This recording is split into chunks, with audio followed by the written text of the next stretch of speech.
बरेली में आईएमसी की स्थापना दिवस के मौके पर राष्ट्रीय अध्यक्ष मौलाना तौकीर रजा ने सरकार पर संविधान सहित कई मुद्दे पर एक साथ निशाना साधा। उन्होंने कहा जल्द ही दिल्ली के रामलीला मैदान में प्रदर्शन की तारीख का ऐलान किया जाएगा। उन्होंने आरोप लगाया कि मुस्लिमों की कहीं सुनी नहीं जा रही है। ज्ञापन देने पर कोई अधिकारी सुनता नहीं है तो ज्ञापन देने का क्या फायदा। अब एक दिन के लिए दिल्ली जाम किया जाएगा, इसके बाद उनकी बात सुनी जाएगी। क्या कहा तौकीर रजा ने, देखें हमारी खास। राष्ट्रपति को ज्ञापन दे दें, राष्ट्रपति क्या खुद मुख्तार है? सुप्रीम कोर्ट को ज्ञापन दे दे।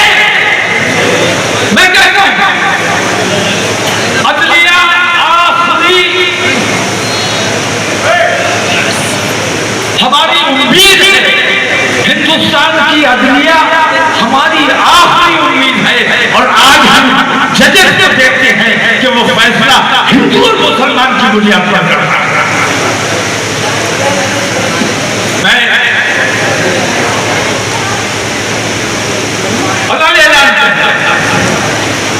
कि हिंदुस्तान में दो कानून चल रहे हैं। कानून है कि मुस्लिम मसाइल, तलाक, निकाह, बंटवारा, इन तमाम चीजों के फैसले मुस्लिम पर्सनल लॉ के मुताबिक किए जाएंगे। यह कानून है और अभी मुस्लिम पर्सनल लॉ खत्म नहीं किया गया है, मौजूद है। जब खत्म हो जाएगा तो जाओ, लेकिन अभी है तो तुम्हारी जिम्मेदारी है कि हमारे कानून के मुताबिक तुम्हें फैसला करना चाहिए। लेकिन लगातार हो ये रहा है कि मुस्लिम पर्सनल लॉ को नजरअंदाज करके अपनी मर्जी के मुताबिक फैसले किए जा रहे हैं। ये न्याय है। कानून ये है कि बाबरी मस्जिद के बाद लेसेस ऑफ वर्शिप एक्ट मौजूद। बाबरी मस्जिद के बाद किसी भी धार्मिक स्थल पर किसी किस्म की दावेदारी कोर्ट में कबूल नहीं की जाएगी। यह कानून है। लेकिन सच्चाई यह है कि उस कानून की मौजूदगी में कानून की खिलाफ वर्जी अदालतें कर रही है और किसी भी मस्जिद के खिलाफ, किसी भी सरकार के खिलाफ कोई भी कोई का आदमी अदालत में जाता है और उसे तारीख दे दी जाती है और सर्वे कराया जाता है और मुसलसल तारीखें डाली जाती है।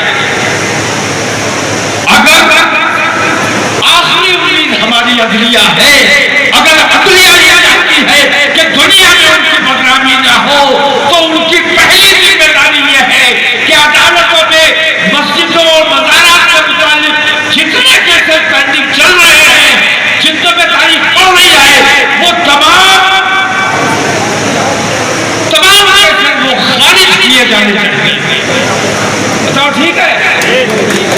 और अगर खारिज नहीं होते हैं, इसका मतलब ये है कि तमाम के तमाम मुसलमानों को सताने के लिए, दबाने के लिए, कुचलने के लिए तैयार हो, तो अब हम दबने के लिए तैयार नहीं हैं। अब हम डरे तो अल्हम्दुलिल्लाह कभी नहीं।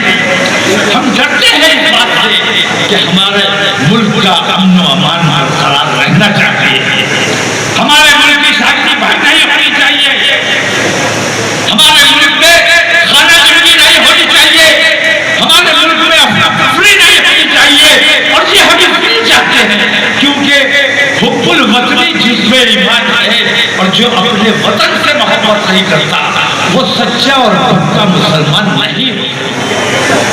बरेली से चले और इस अंदाज में चले कि बरेली से लेकर दिल्ली तक पूरी सड़कें जाम होनी चाहिए। सबको तुम्हारे अंदर जज्बा है,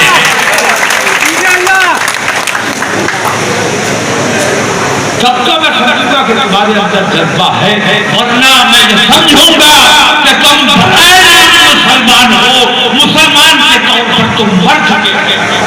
अगर जिंदा हो तो एक तारीख दूंगा, एक दिन दूंगा, उस दिन तुम्हें अपनी ताकत दिखाना है और ये दिखाना है कि हम अमन पसंद है। इसलिए भारी तादाद होने के बावजूद हमने अपना शांति के साथ काम किया है, किसी के साथ दुर्व्यवहार नहीं किया, किसी के साथ जाति नहीं की। करोगे जब चलेंगे, हम अपने देश के संविधान की हिफाजत के लिए, अपने तिरंगे की हिफाजत के लिए, क्योंकि ये आतंकवादी जितने फिरकापरस्त हिंदू हैं, ये हमारे देश को हिंदू राष्ट्र बना देना चाहते हैं, और हिंदू राष्ट्र बनने देने के लिए हम किसी कीमत पर तैयार नहीं है।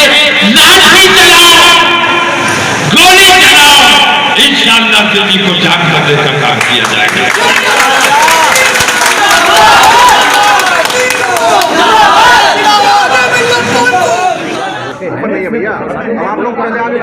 और अगर मुसलमानों से नफरत की बुनियाद पर उन्होंने ऐसा कहा है तो ठीक नहीं है, क्योंकि साधु संतों का काम प्यार मोहब्बत बांटने का है, ये नफरतें बांटने का नहीं है।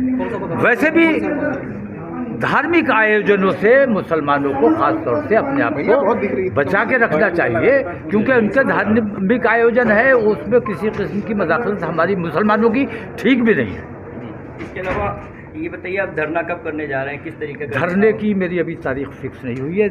दशहरे तक तो अभी बिजी है, और मैं ये चाहता हूँ दशहरे और दिवाली के बीच कोई तारीख रख लूँ, और हमारी ऑल इंडिया कॉल रहेगी, और दिल्ली में इन तमाम बेईमानियों के ख़िलाफ़ इज्तिमाई धरना दिया जाएगा। तमाम पार्टियों से ऊपर उठकर, बिरादरियों से ऊपर उठकर, मसलकों से ऊपर उठकर मुसलमान समझे जाने वाले तमाम लोग वहाँ अपनी मांगों को रखेंगे, धरना देंगे।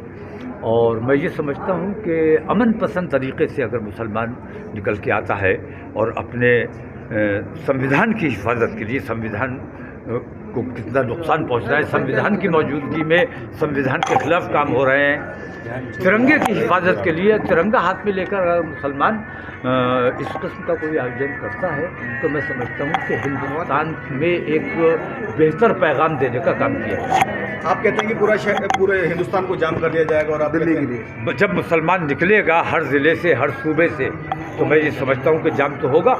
और एक दिन की तकलीफ बर्दाश्त करके अगर देश के लिए अच्छाई का कोई रास्ता निकल सकता है, हम अपने रहनुमाओं को, हम अपने देश के नेताओं को अगर कोई अच्छाई का रास्ता बताने में, समझाने में कामयाब हो जाते तो ये बहुत अच्छा काम है। अगर थोड़ी सी तकलीफ उठाकर आसानी का रास्ता बन सकता है तो हमें वो तकलीफ उठानी चाहिए।